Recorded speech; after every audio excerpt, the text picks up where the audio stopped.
Right, more on Geoff Hoon and the goings-on at Westminster later in the programme. First, though, the BNP is fighting a by-election tonight, not in its traditional inner-city areas in the north of England, but the sleepy Suffolk constituency of Yoxford. Other rural seats are also being targeted. Critics say the far-right party is misrepresenting itself as a countryside campaigner in a bid to fool voters. I'm joined by Jason Douglas from the BNP and Johann Hari from the Independent newspaper. Good evening to you both. Jason Douglas. Good evening. Why should anyone in the countryside vote BNP?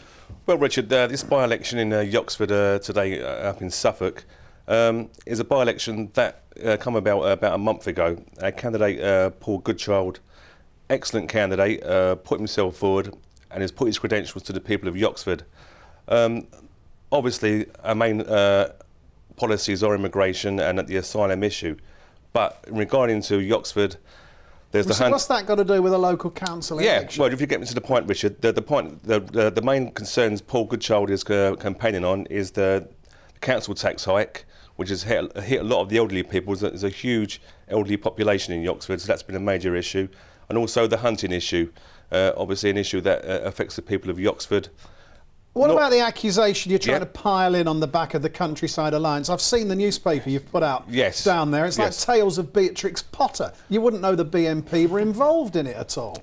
I suggest you're referring to the Countryside. The Countryside magazine, the one you've put out there. Yep. It's all very touchy-feely and cuddly and countryside. It doesn't explain what the BNP is about, which is basically an anti-immigration racist party. Well, I disagree with... we're an anti-immigration party, Richard. I disagree with the racist well, part. Well, you believe in repatriation. Voluntary, Richard. But going back to the point of the Countrysider, is that it's a newspaper that we first distributed at the Countryside Alliance demonstration some 18 months ago.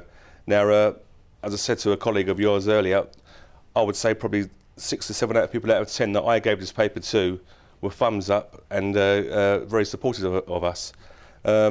It's horses for courses. Obviously, the Countrysider doesn't address the asylum issue in a particular well, we have detail. spoken to the Countryside Alliance today, and they're absolutely appalled that you're trying to ride in on their bandwagon. Having said that, Johann Hari, it's a free country, it's a democracy. They're perfectly entitled to stand, aren't they? Best thing to do with the BNP, let them stand, let them speak. People hear what a lot of rubbish they speak and humiliate them at the polls like they did last autumn in Burnley.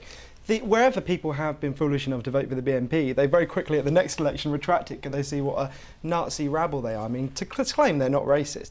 This is a party led by a man who described the Nazi Holocaust, which this country bravely and patriotically fought against, as a very profitable lie. They do not love Britain. They hate this country. They hate what we've become. They hate black British people. They hate gay British people. They hate the people in the British countryside who fought against Hitler. They're a humiliation and they will be humiliated. Oh, and the point is, take them seriously. I've had Derek Griffin on this programme before, Nick Griffin rather.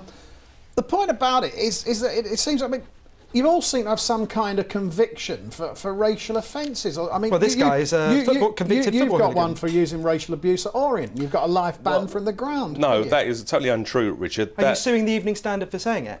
I'm not suing the Evening Standard for saying it. So okay. No, because... Well, viewers can judge for themselves as whether you know, it's true. Richard, suing is a rich man's business. I'm not in a position, or the BNP as a whole, but is it to go true? through the legal You're costs. denying that you're a convicted football hooligan. It's totally untrue, You're denying Richard. you're a convicted football hooligan, is that correct? On the case of the racial abuse... Okay, I think everyone watching can judge his hesitation and what it reveals. It was an issue that I was charged with that offence, but never brought to court. I was totally innocent. I happened to be standing in the wrong place at the wrong time.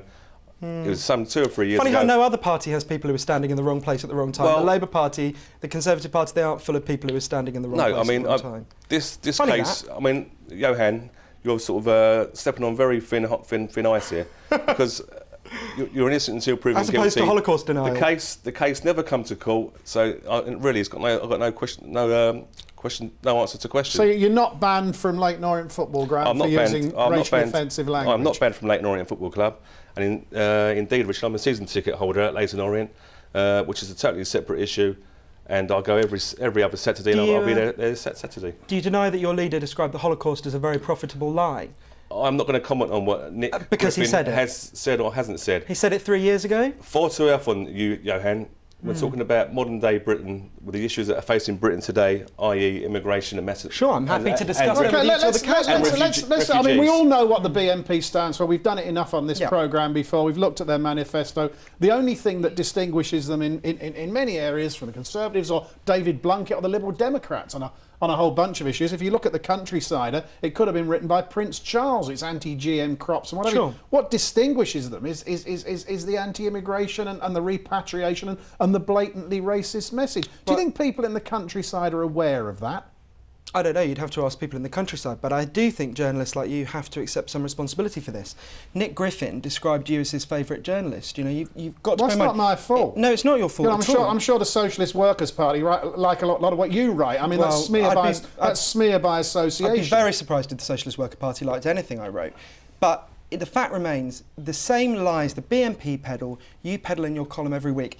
It is a fact that in this country, a single asylum seeker gets paid £33 a week, a third below the poverty level, according to Oxfam. I suggest you, before you come on making allegations, I suggest you come in with your facts right and get them right. I suggest you look at the facts. You look at the Oxfam reports. Me with a BNP. How much does an asylum seeker, single asylum seeker in this country? That's not what we're here to talk about. Because you don't know your facts. You constantly... It's not what we're here to talk about. Every week you describe asylum seekers as being, and this is a quote from you, showered with benefits. A single asylum seeker receives £33 a week. In your novel, To Helena Hancock, which was accurately described by my colleague David Aronovich as a 400-page recruiting pamphlet for the BNP, you describe a single asylum seeker receiving £117 a week. They receive 33. You propagate anti-asylum seeker lies just as surely as this man. You really are a silly boy, aren't you? Well, you can be patronising and make ad hominem attacks. We invite you on here to talk about the BNP. You help to create the culture. Constituency. I tell you who's the recruiting sergeant for the BNP. People like you. You help to create a culture. Lies. Well, OK, name me one lie I've made. I've cited several factual and direct lies you have made.